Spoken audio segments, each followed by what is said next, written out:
அந்த அக்ஷர் பட்டேலுக்கு ஹேட்ரிக் பால்ல கேட்சை விட்டோன்னு அவர் அதை ரியலைஸ் பண்ணி மன்னிப்பு கேட்டாரு. ஆன் த ஸ்பாட்லயே கேட்டாரு.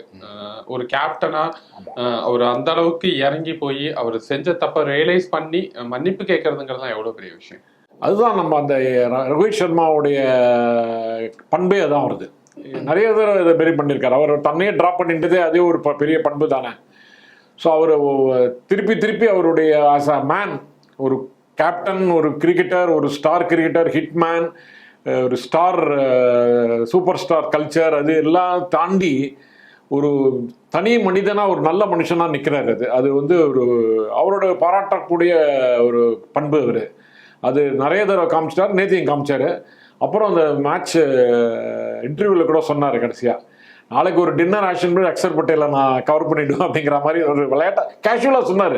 அவருக்கு மைண்டு, அவருடைய ஹார்ட் எல்லாமே க்ளீன் அண்டு இதுவாக இருக்குது. அதுதான் அதை காட்டுறது.